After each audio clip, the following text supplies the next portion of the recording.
wabarakatuh. Selamat pagi anak-anak. Bagaimana kabar anak-anak hari ini?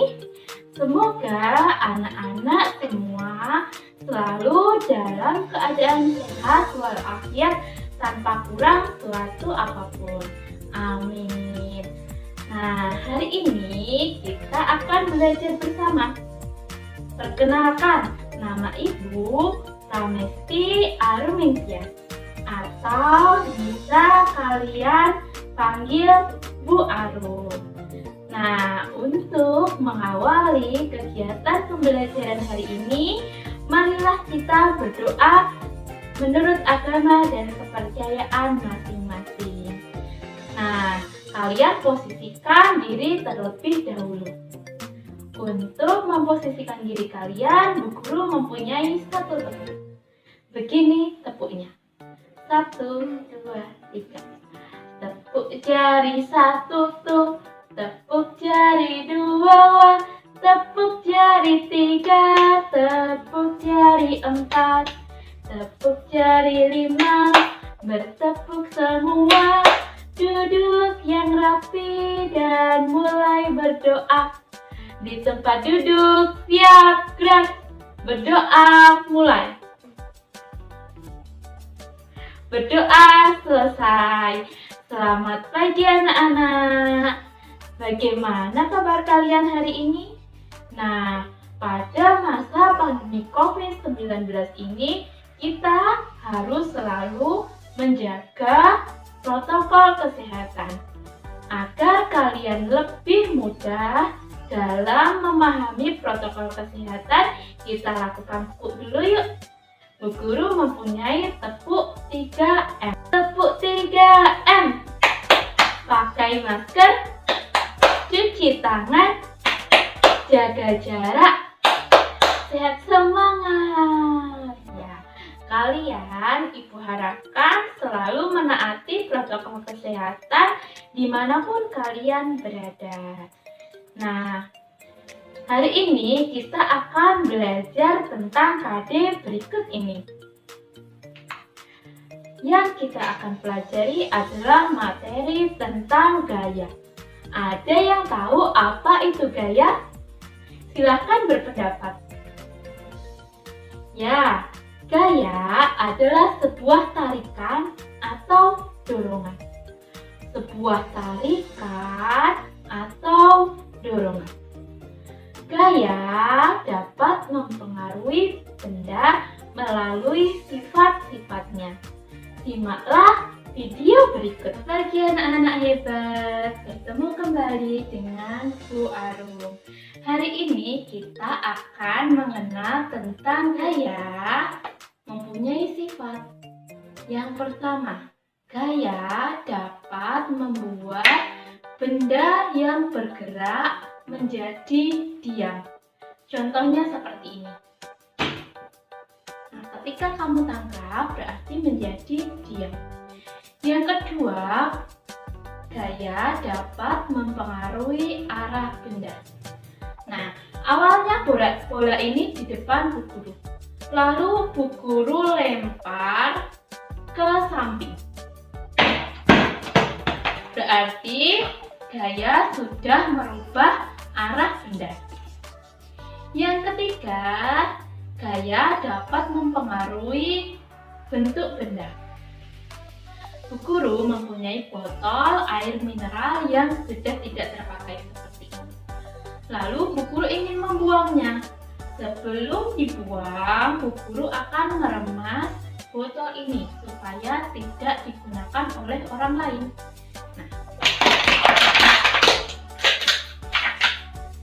Botol yang awalnya utuh menjadi ringsek.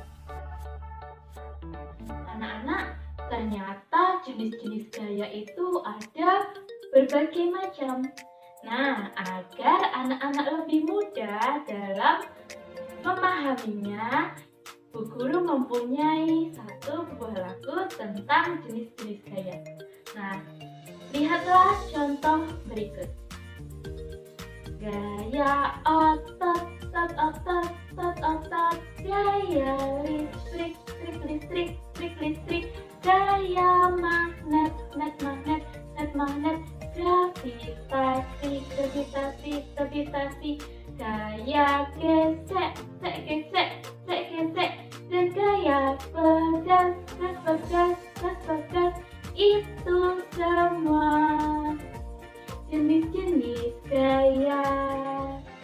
Nah, kalian bisa menyanyikan lagu tersebut untuk lebih mudah memahami tentang jenis-jenis gaya. Nah, lalu jenis-jenis gaya tersebut ada dalam penerapannya dalam kehidupan sehari-hari. Mari kita simak video berikut ini. Kita akan mengenal tentang macam-macam gaya. Yang pertama, kita akan mengenal tentang gaya gravitasi. Apa itu gaya gravitasi? Nah, gaya gravitasi adalah gaya tarik bumi. Di bumi yang kita tinggali ini mempunyai magnet yang sangat besar.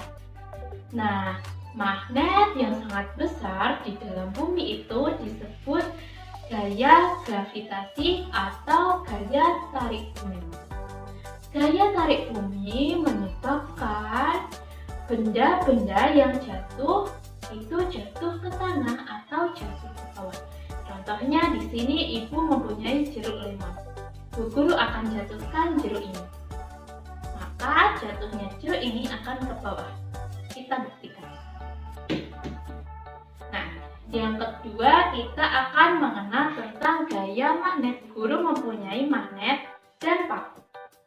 Jika Bu Guru dekatkan, maka paku ini akan menempel ke magnet seperti ini.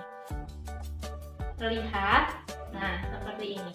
Paku akan menempel ke magnet. Yang ketiga, kita akan mengenal tentang gaya pegas. Di sini Bu Guru mempunyai ketapel. Ciri gaya pegas adalah mempunyai sesuatu yang elastis. Contohnya ketapel ini. Ketika Bu Guru renggangkan, dia akan elastis. Sekarang amatilah benda-benda yang termasuk gaya pegas berikut ini. Yang pertama, Bu Guru mempunyai balon. Balon ini ketika ditiup seperti ini atau kita renggangkan, dia akan kembali ke bentuk semula. Nah, yang kedua, Bu Guru mempunyai ketapel. Ketapel ketika direnggangkan, nah lalu dirapatkan, dia akan kembali ke bentuk semula. Nah, gaya elastisitas ini memudahkan ketapel ini dapat dengan mudah digunakan. Selanjutnya, Bu Guru punya anak panah. Nah, anak panah ini juga mempunyai daya elastisitas seperti ini.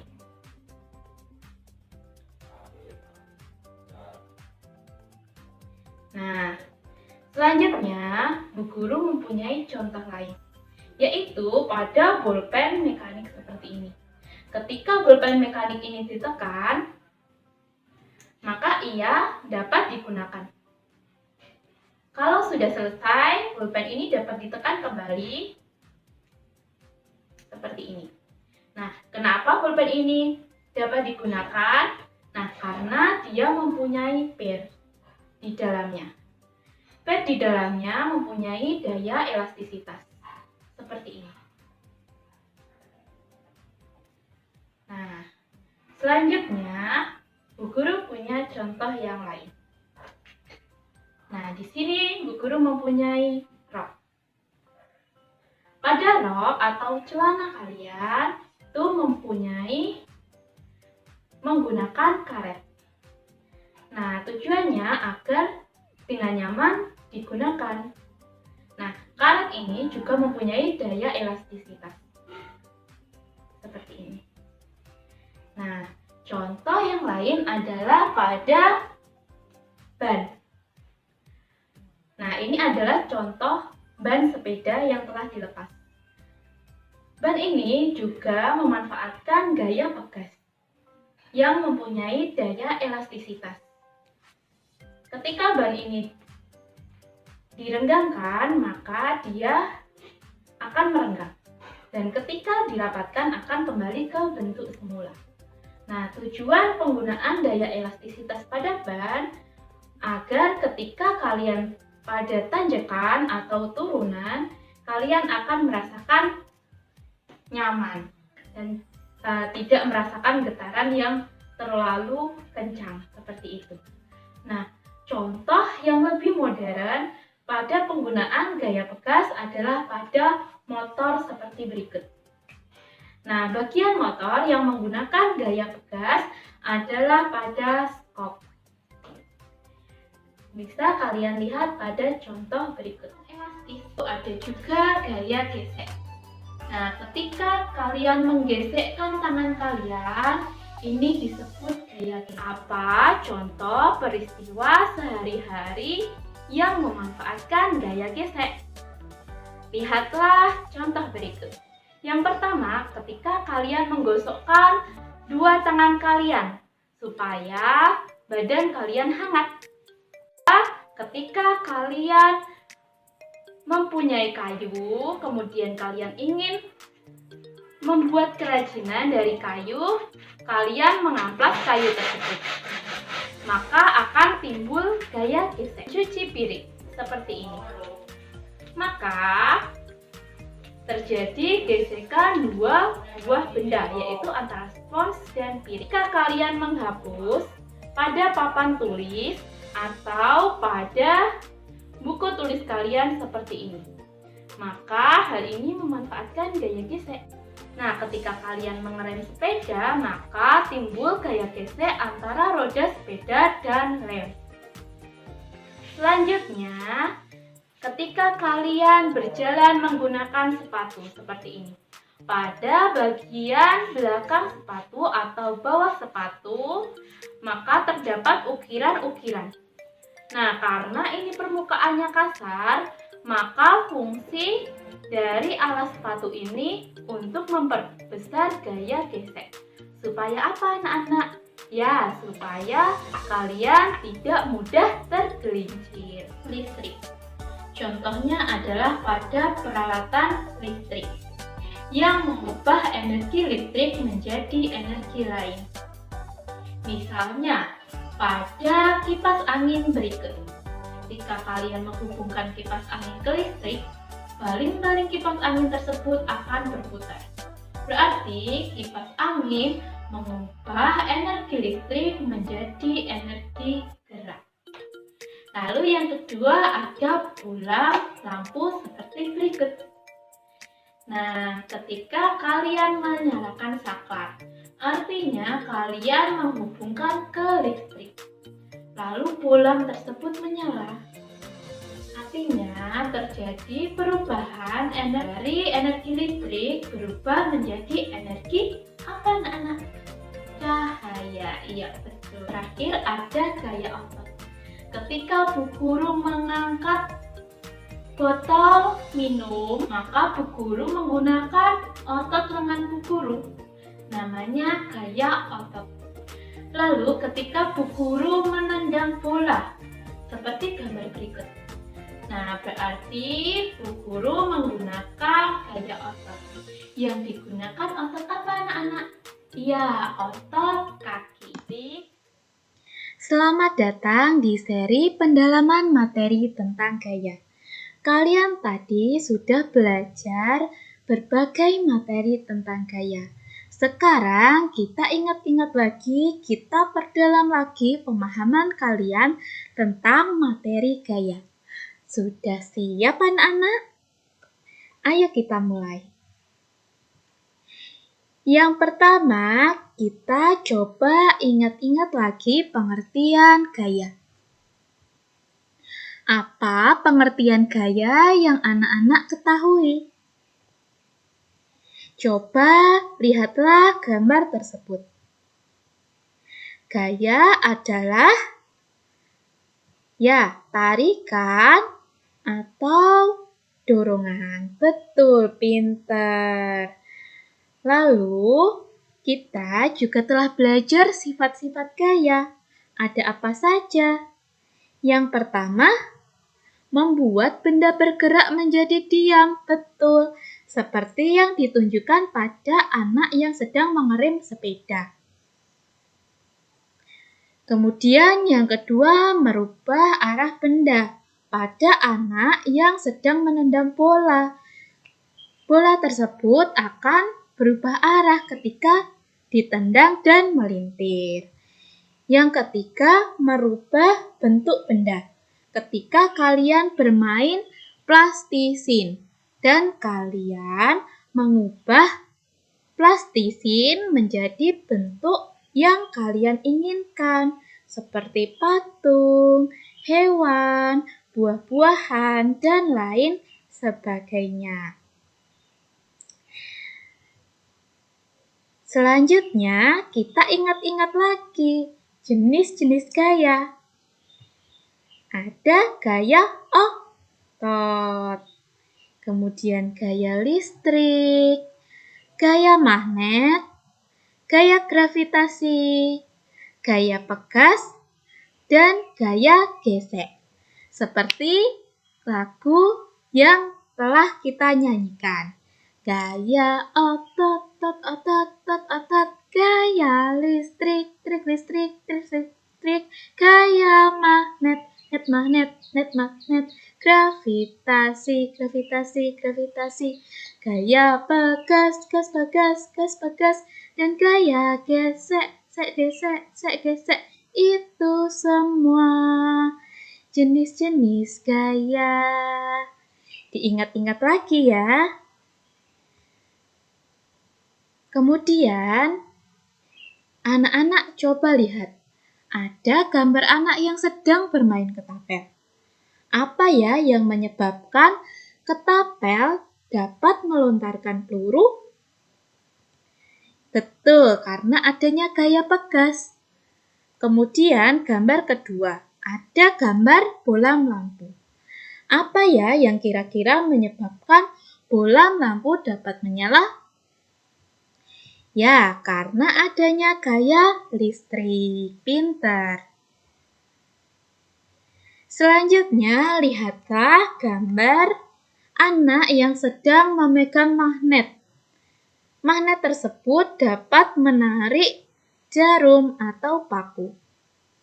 Apa ya yang menyebabkan jarum dapat menempel pada magnet? Betul, karena adanya gaya magnet. Lalu ada gambar buah apel yang jatuh dari pohon. Apa yang menyebabkan apel tersebut dapat jatuh ke tanah?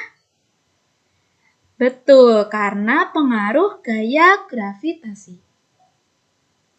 Selanjutnya kita masuk seri pendalaman materi tentang gaya otot. Gaya otot. Masih ingatkah anak-anak apa pengertian gaya otot? Ya, gaya otot adalah gaya yang berasal dari otot manusia atau hewan. Agar kalian lebih memahami, coba lihatlah 3 gambar berikut. Ada 3 alat transportasi tradisional. Ada bendi, ada pedati sapi, dan ada pedati kerbau. Lihatlah gambar pertama. Apa yang terjadi saat kuda menarik bendi? Kemudian lihat lagi gambar kedua dan ketiga.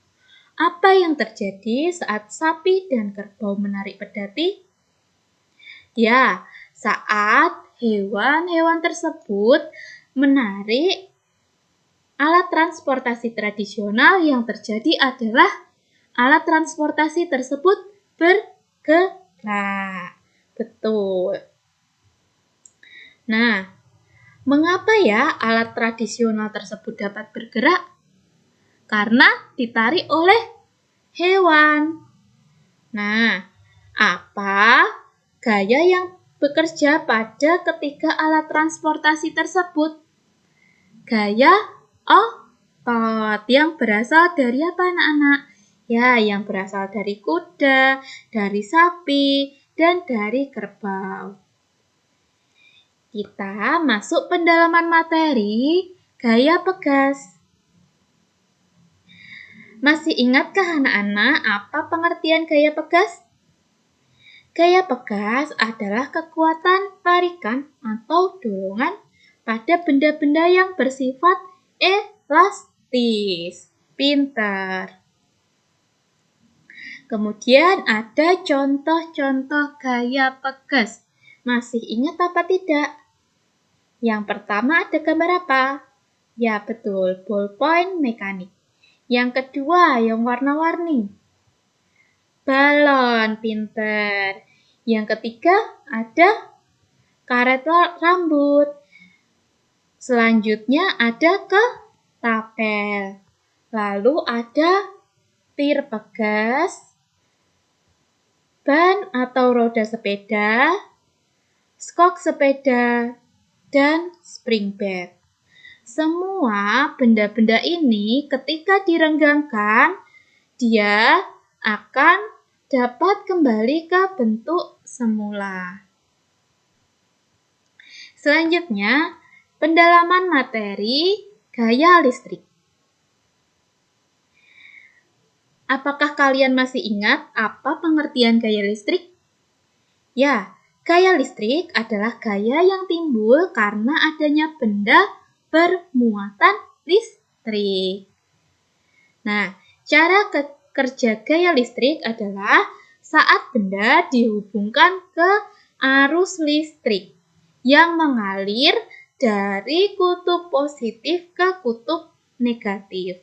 Seperti gambar arus listrik yang dapat menyalakan bola berikut ini. Selanjutnya, benda yang bermuatan listrik di sekitar kalian ada apa saja? Ya, yang pertama ada lampu. Ketika lampu dihubungkan ke arus listrik, energinya berubah dari listrik menjadi cahaya. Kemudian yang kedua ada bel listrik. Ketika bel listrik dihubungkan ke listrik, terjadi perubahan energi dari listrik menjadi suara. Kemudian yang ketiga ada blender. Apa ya yang terjadi ketika blender dihubungkan ke listrik? Ya, terjadi perubahan energi dari listrik menjadi gerak. Kemudian ada pemanggang roti. Ketika dihubungkan ke arus listrik, terjadi perubahan energi dari energi listrik menjadi energi panas. Dan yang terakhir ada televisi. Ketika dicolokkan ke listrik, ketika dihubungkan ke listrik, terjadi perubahan dari energi listrik menjadi energi gambar dan suara. Bisa dipahami ya? Selanjutnya, kita akan mendalami lagi materi tentang gaya magnet.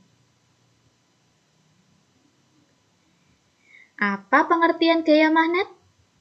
Ya, gaya magnet adalah gaya yang bekerja pada magnet yang dapat menarik benda-benda lain yang terbuat dari bahan logam. Nah, coba lihat benda-benda berikut. Apa saja alat atau benda yang memanfaatkan gaya magnet? Yang pertama adalah kompas. Yang kedua ada kulkas yang pintunya menggunakan magnet. Yang ketiga ada tempat pensil. Dan yang keempat ada batu baterai. Kita akan kupas lebih jauh di mana letak magnet pada alat-alat ini dan apa gunanya. Yang pertama, kompas. Pada kompas terpasang sebuah magnet berbentuk jarum.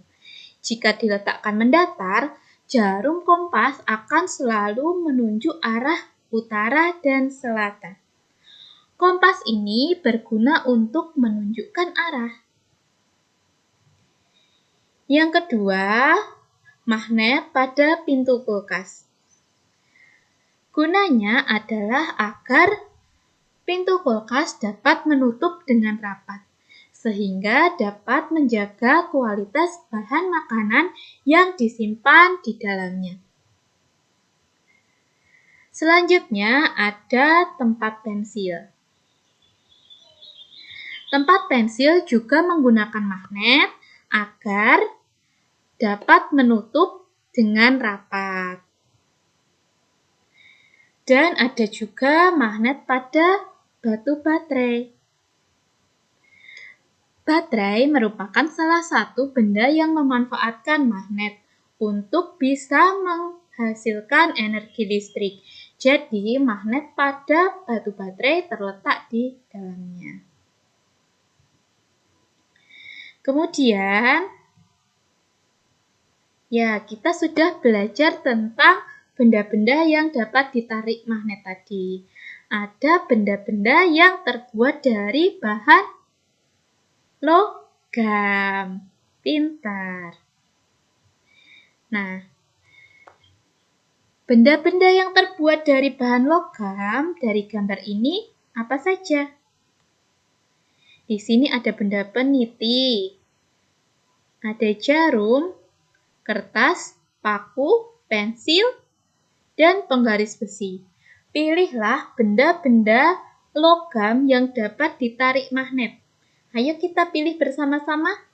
Yang pertama ada peniti. Yang kedua ada paku. Yang ketiga ada jarum.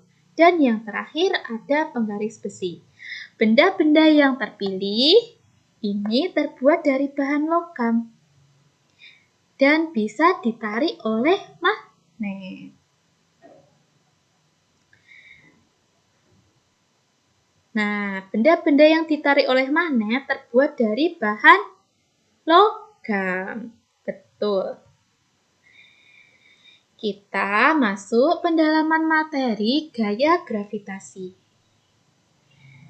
Masih ingatkah kalian apa pengertian gaya gravitasi? Gaya gravitasi adalah gaya tarik bumi. Pintar. Nah, apa akibatnya jika bumi mempunyai gaya gravitasi? Gaya gravitasi menyebabkan semua benda-benda yang ada di bumi menempel di bumi. Kalian bisa berjalan di bumi, benda-benda bisa terletak di tanah, dan lain sebagainya. Bagaimana ya jika gravitasi tidak ada di bumi? Nah, jika tidak ada gravitasi, semua benda di bumi ini akan melayang-layang di udara, seperti ruang angkasa. Kemudian, contoh peristiwa gravitasi. Yang pertama, ketika kalian melihat buah yang jatuh ke tanah. Yang kedua, ada penerjun payung. Dan yang terakhir ada air terjun. Selanjutnya kita masuk seri pendalaman materi tentang gaya gesek. Nah, apa pengertian gaya gesek? Gaya gesek adalah gaya yang terjadi saat dua buah benda digesekkan. Nah, lalu bagaimana hubungan permukaan benda dengan gaya gesek? Perhatikan dua permukaan benda berikut ini. Yang pertama ada keset. Dan yang kedua ada lantai keramik. Nah, manakah permukaan benda yang lebih licin? Maka kita akan memilih lantai keramik. Lantai keramik lebih licin daripada keset. Selanjutnya, prinsip gaya gesek. Gaya gesek berhubungan dengan permukaan benda. Semakin halus permukaan benda, gaya geseknya semakin kecil. Dan benda tersebut semakin licin. Yang kedua, semakin kasar suatu benda, gaya geseknya semakin besar. Lalu, hubungan permukaan benda dengan gaya gesek. Jika benda mempunyai permukaan halus, maka benda tersebut akan licin ketika disentuh. Gaya geseknya akan kecil dan kalian mudah terpleset di benda tersebut. Kemudian, saat benda mempunyai permukaan kasar, sifatnya tidak licin. Gaya geseknya bersifat besar dan kalian tidak akan mudah terpleset pada permukaan yang kasar dan dengan gaya gesek yang besar. Lalu, kita akan mengenal cara memperkecil gaya gesek, yaitu dengan membuat permukaan benda tersebut menjadi halus dan licin. Contohnya, dengan memberi pelumas pada gerigi atau rantai sepeda. Yang kedua, penggunaan kayu atau roda berbentuk bulat agar memperkecil gaya gesek sehingga benda mudah dipindahkan. Dan yang ketiga, memberi bantalan ketika kalian ingin memindahkan suatu benda untuk memperkecil gaya gesek.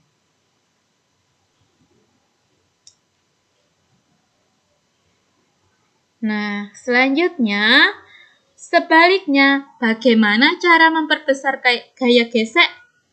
Yang pertama, penggunaan pul pada sepatu pemain bola agar tidak mudah tergelincir. Lalu membuat alur pada ban sepeda. Tujuannya agar tidak licin juga. Nah, selanjutnya kerugian gaya gesek. Yang pertama, gaya gesek akan memperlambat gerakan. Dan yang kedua, menyebabkan benda mudah aus dan permukaannya akan cepat halus. Ketik pertanyaan kalian pada kolom komentar di bawah ini. Nah, untuk mengakhiri pembelajaran pada pagi hari ini, marilah kita berdoa menurut agama dan kepercayaan masing-masing. Tepuk jari 1 tuh, tepuk jari 2, tepuk jari 3, tepuk jari 4, tepuk jari 5, bertepuk semua. Duduk yang rapi dan mulai berdoa. Di tempat duduk, siap, gerak. Berdoa, mulai. Berdoa, selesai. Nah, tetap jaga kesehatan dengan menaati protokol 3M. Dan ditambah lagi makan makanan yang bergizi, dan olahraga yang teratur. Nah, sampai jumpa pada pembelajaran berikutnya. Wassalamualaikum warahmatullahi wabarakatuh. Sampai jumpa anak-anak.